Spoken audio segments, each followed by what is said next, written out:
এক নিভৃত পল্লীর এক কোণে বাস করতেন এক বৃদ্ধ কৃষক। পরিশ্রমী এই কৃষকের ছিল ৫ সন্তান। ৫ জনই যেমন জোয়ান, তেমনি শক্তিশালী আর কর্মক্ষম। কিন্তু এত সম্পদ আর সুঠাম দেহের অধিকারী ছেলে থাকা সত্ত্বেও কৃষকের মনে কোনো শান্তি ছিল না। কারণ তার ছেলেরা সারাক্ষণ নিজেদের মধ্যে ঝগড়া বিবাদ আর মারামারিতে লিপ্ত থাকত। তুচ্ছ কারণে একে অপরের ওপর চড়াও হওয়াটা ছিল তাদের নিত্যদিনের কাজ।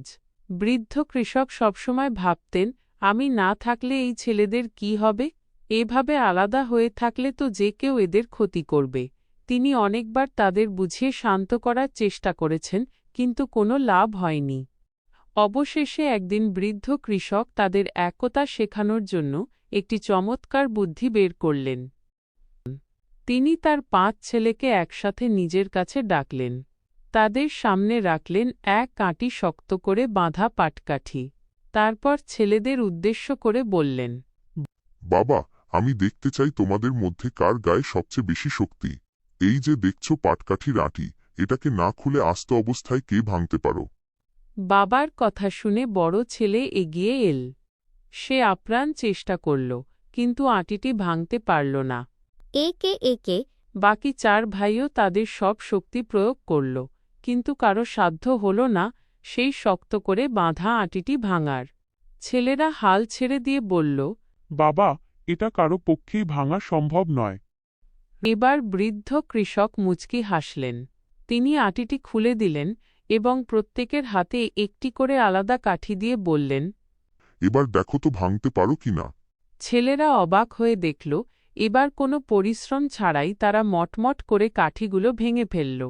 তখন বৃদ্ধ কৃষক তাদের পাশে বসিয়ে পরম মমতায় বললেন, দেখলে তো বাছারা, যতক্ষণ কাঠিগুলো একসাথে বাঁধা ছিল ততক্ষণ তারা ছিল অত্যন্ত শক্তিশালী। তোমরা শত চেষ্টা করেও তাদের ক্ষতি করতে পারোনি, কিন্তু যেই আলাদা হয়ে গেল তারা দুর্বল হয়ে পড়ল আর তোমরা সহজেই তাদের ভেঙে ফেললে।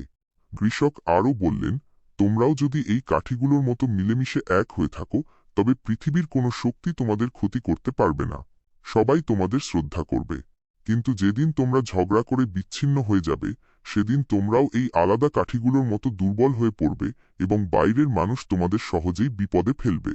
বাবার এই বাস্তব শিক্ষা ছেলেদের মনের ভুল ভাঙাল। তারা সেদিন থেকে একে অপরের হাত ধরে প্রতিজ্ঞা করল যে তারা আর কখনো ঝগড়া করবে না এবং আজীবন একতাবদ্ধ হয়ে থাকবে।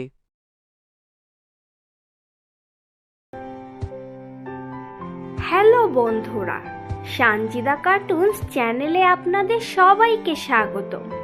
আমাদের গল্পগুলো যদি আপনাদের ভালো লেগে থাকে তাহলে আমাদের চ্যানেলটাকে সাবস্ক্রাইব করে পাশে থাকা বেল আইকনকে ক্লিক করে দেবেন। ধন্যবাদ।